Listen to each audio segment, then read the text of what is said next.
All right, so good morning again to everybody from us.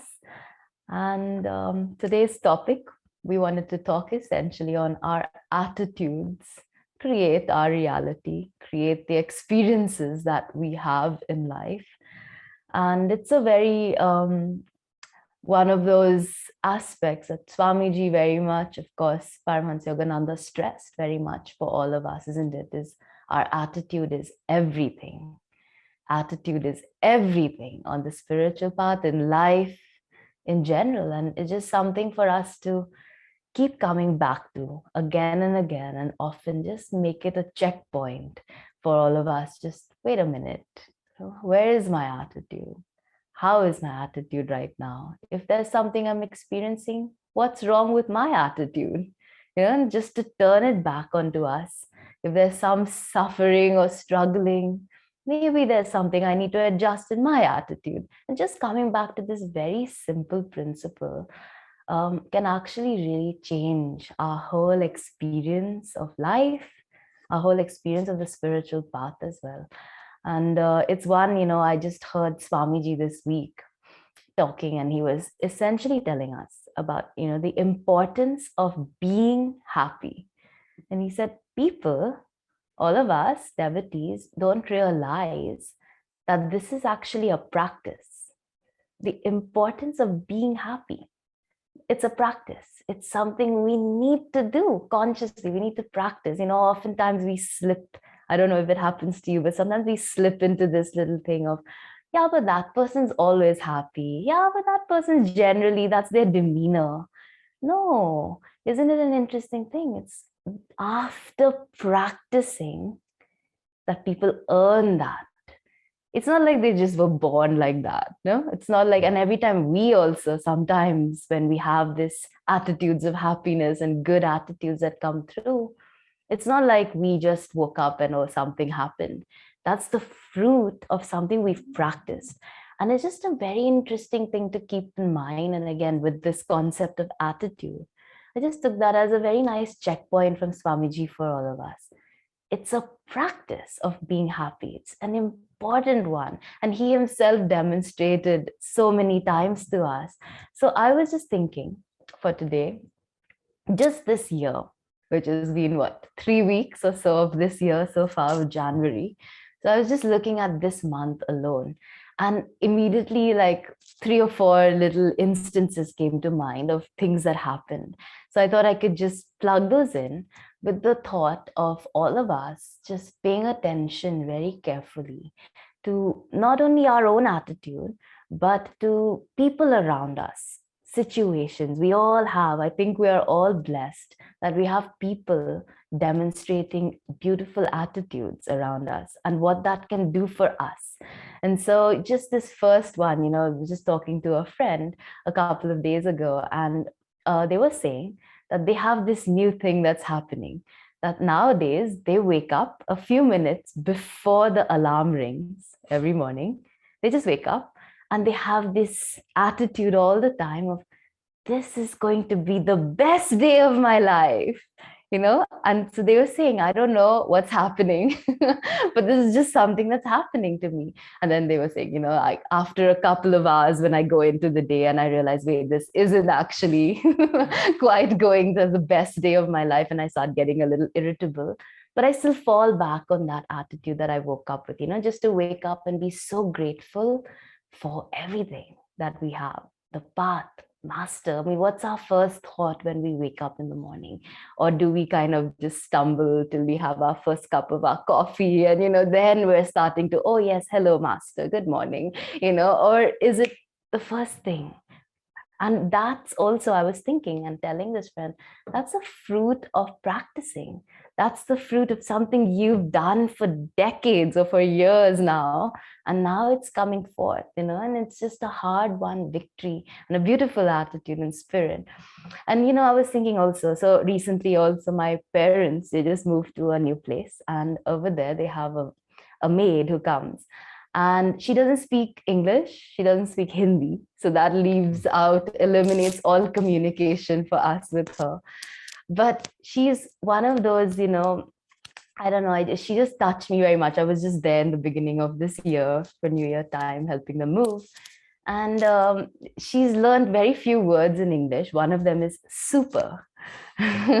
So she'll come in, and the energy she brings into the house, it's one, she comes and she greets the dog and she's all excited. There's a lot of like happiness that just comes in with her presence.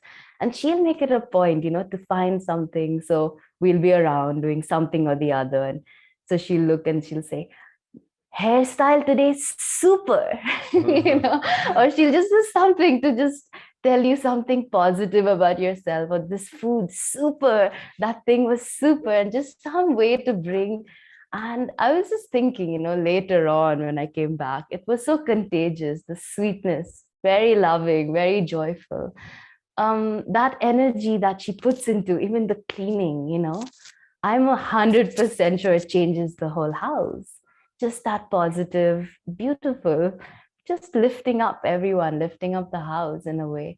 And if we look around, this is the thing, if we look around, we will see examples of people who are touching us with these attitudes all the time, constantly. And whether they are people we know, people we interact with, or just people we see on the streets. And so there's this story of Swamiji.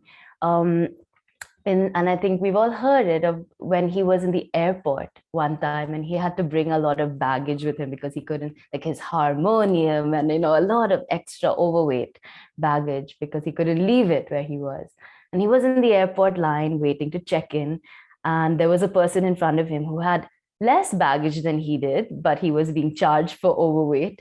And so he started getting all upset at the counter of the thing. I'll never fly this airline again, and I'm going to sue you, and all of that. And he started getting very upset. And Swamiji just was watching that because he was looking at his bags, and he had double the amount of bags as this person, saying, oh no, I'm probably going to get overcharged too. But this person was getting more and more upset at the counter person. And finally, of course, he also had to pay, and then he left all upset and frazzled. And Swamiji was just there at the back behind him in the line, and he was just saying, okay, well, here's the situation. And in that moment, his consciousness was such, if you remember, he said, well, I'll just see God in this person at the counter, across the counter. God is in that person as much as he is in everything. And he just walked up to the counter with that spirit, that positive expectation.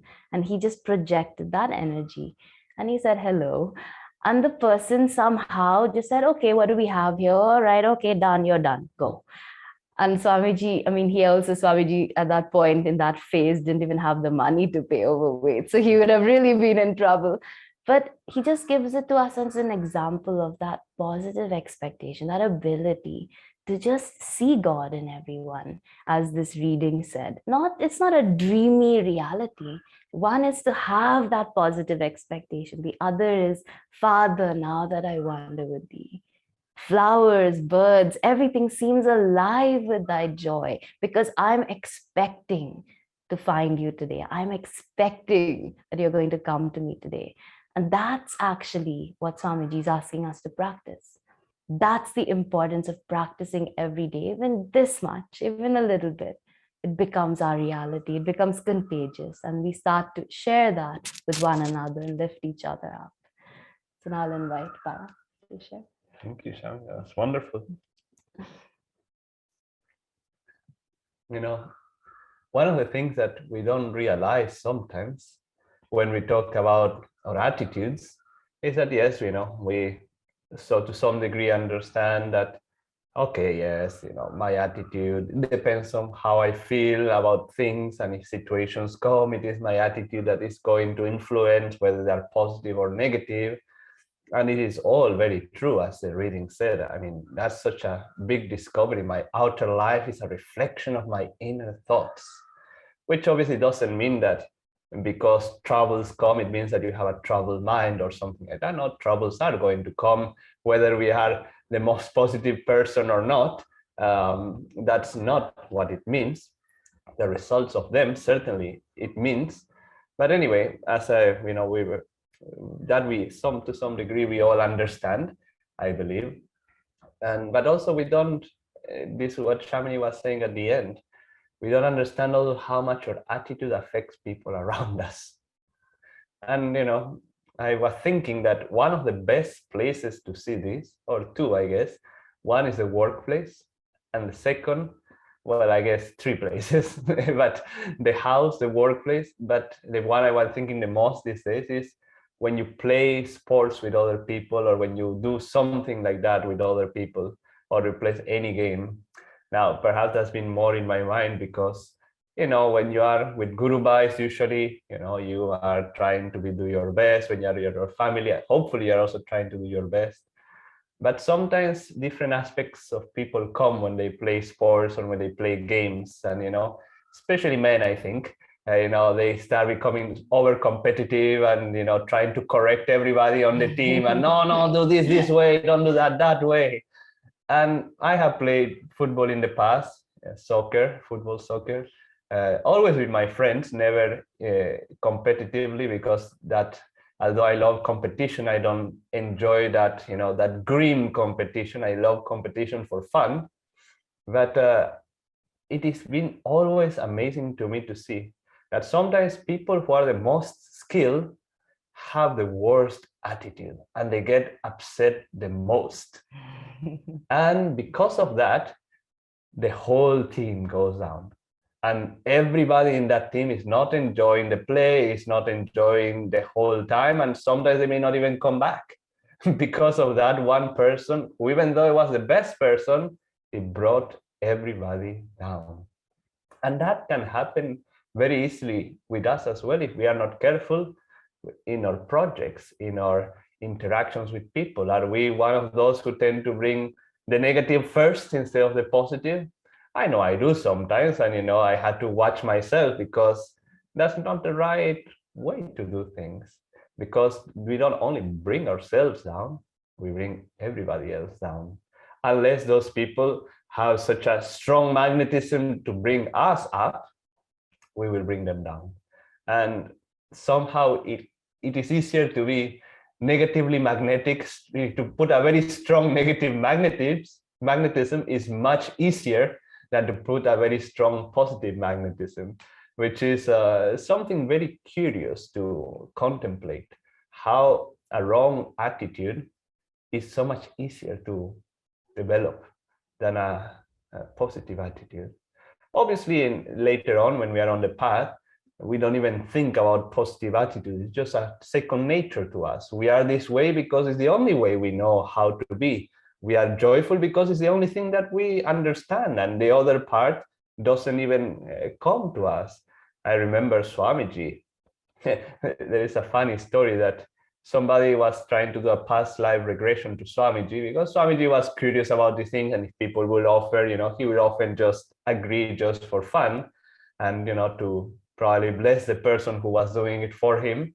Same with Master, he will be very accommodating to people, if it was in a harmless way. Anyway, this person, as the story goes, that this person, part of the visualization to go into this past life regression was to say, and now see yourself going down a stairways and something on those lines. And Swamiji's response was, I cannot go down. I am actually going up, and I see there's light and joy, and something on those lines. And the person, Swamiji, this will not work on you.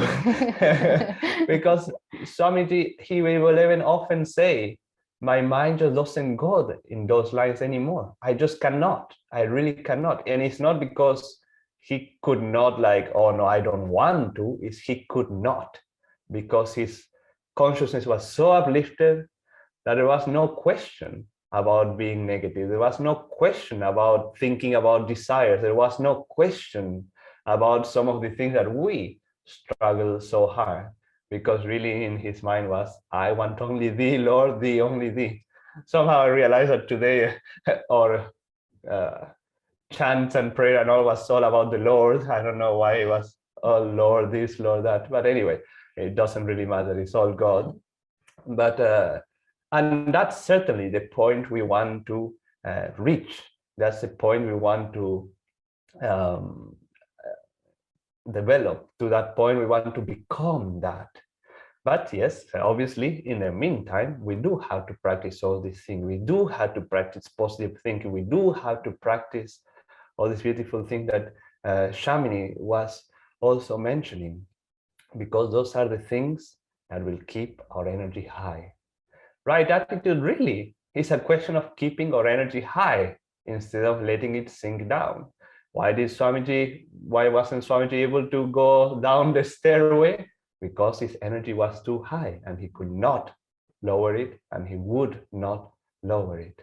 So basically, it is really a question of, in every circumstance of our life, whether it is a good or bad meditation, whether it is a good or bad day at work, at the house, whatever it is, are we going to lower our energy? If we lower our energy, the attitude will come negative. If we keep our energy high, or we try to even uplift our energy, the attitude will become positive. And that's a very, very good point to consider. Now, in the online community, we every month have a satsang with Ashanaya Swami, and very often there is, she talks very beautifully, as we all know, and it's very wonderful to have the chance to ask her questions. But always there is, perhaps I forget almost everything she says, as it is the case with almost every satsang. The inspiration is there, which is very important, but there's always something or the other that she says that stays with me. And I think last time it was that she said that little applications of willpower, today I'm just gonna, it's not that I'm going to like push, and strongly do this new thing and put all this tremendous amount of willpower, which, sometimes we can do and sometimes we must do, especially perhaps, when there is something that we really need to overcome, or at the beginning of the spiritual path, or to get our sadhana going and all the things. But that is there. But the most important thing on the spiritual path is these little applications, constant small applications of willpower.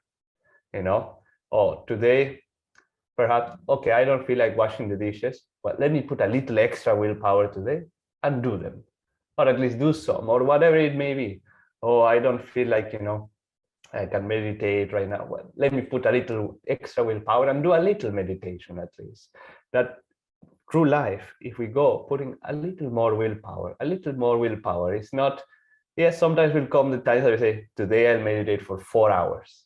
Yes, that will come. But okay, let me meditate a little more today. I'm enjoying it a little more. Let me just do a little more. And that has really stuck with me for the past week or few weeks or whatever it's been. And it's just a wonderful thing, because again, it helps you in keeping your energy high instead of letting it sink down. And it's something to remember. I wanted to tell a story that I really, really love. And this story was told to Swamiji by Sri Rama Yogi. And it's of this devotee who went to an ashram, and he wanted to be accepted as a disciple by this guru. And he said, yes, you are accepted. Now your job will be to take care of the cows, the cattle. So the devotee very joyfully went and started taking care of the cattle.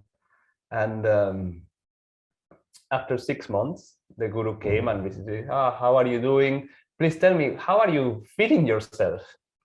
And then the devotee said, oh, master, every day I go to the nearby village and I beg from people, and they give me a little bit each, and with that I'm very happy. That's my sustenance. And the guru started saying, these villagers already, they have it very hard, already trying to take care of their family, trying to take care of everything.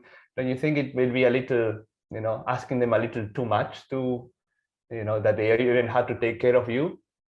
And this, the disciple took this as his guru instructions. So he stopped begging for food.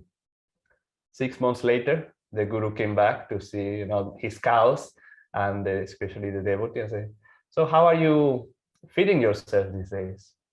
And the devotee said, oh, after all the calves are fed, they drink the milk, I go over to every cow and I squeeze out, there is a little bit left in every cow. And with that milk, I am so good. I'm really getting along very well, actually. And the Guru says, uh, don't you think that depriving, that milk may be actually necessary for the calves? And don't you think perhaps we are depriving the poor creatures of their due milk? And of course, the disciple took it as the Guru's telling him not to do that anymore, even though he didn't say it directly. And then he went away. 6 months later, the Guru comes back and says, how are you feeding yourself now?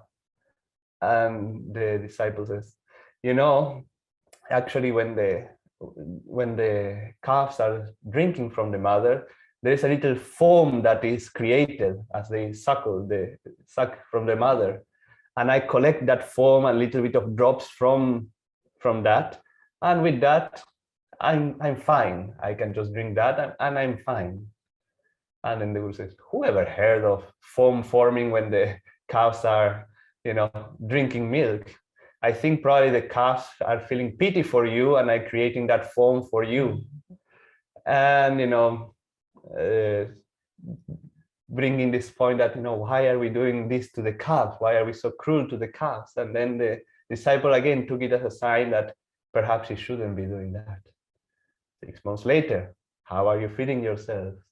I say, oh, now I go to the forest and I look for fruits that grow in the trees, and I'm quite fine with that. And the Guru said, oh, wow, but I wonder what the birds do. How will the birds feed themselves if they are taking fruit? And again, the disciple took it as a sign. And then 6 months later, the Guru came back. How are you feeding yourself? Oh, I see that whenever there are new shoots of grass and little shrubs, I can take those new shoots and eat them. And then the Guru was feeling so hurt that something so new, so pure was being taken. And seeing the Guru feeling such compassion for all this new growth, the disciple took it as a sign that he should not even do that. So what did the disciple do? He started actually feeding on leaves that were already fallen from the trees. And as it happened, the trees, one of the leaves that he ate was poisoned. It was from a poison plant, and he became blind. And as he was going around blind, he actually fell into a well, and he could not get out of there. And as he was in the well, his thought was, oh no, my Guru's cows, I hope they are able to go back home safely without me guiding them. And looking at this disciple, all the gods took physical form, and they were there at the top of the well and marveling at this disciple, like his devotion was so pure. And the moment the disciple heard there were people up there, he started saying, how are my Guru's cows? How are my Guru's cows? That's the only thing he could think of. And then the Guru came running and took him out of the well, blessed him and cured him and gave him that touch of ecstasy. But you see, in this story, it's telling us that no matter what comes, yes, we had to say yes to life. Yes, we had to be open to life. But above all, we have to see everything as coming as a blessing from the Guru. That is the right attitude. And even if it seems that God is being unfair and he's not even allowing us to eat shoots from the ground, like, that nobody perhaps cares about, it's a Guru's blessing. And that is the attitude we have to have towards everything. That it is not our joy that we are putting, it's not our positive thoughts that we are putting, it's not anything from ourselves. It's all coming from the Guru. And to try to live more and more in that consciousness that whatever we are doing, whatever comes to us, is really Guru's blessings. If we are able to do that, we are safe. There is nothing on earth that can touch us. But, we have, as Shamin was saying, we have to practice. We have to practice at all times and try that absolutely everything you see, Guru's blessing coming to me, what do I do with this?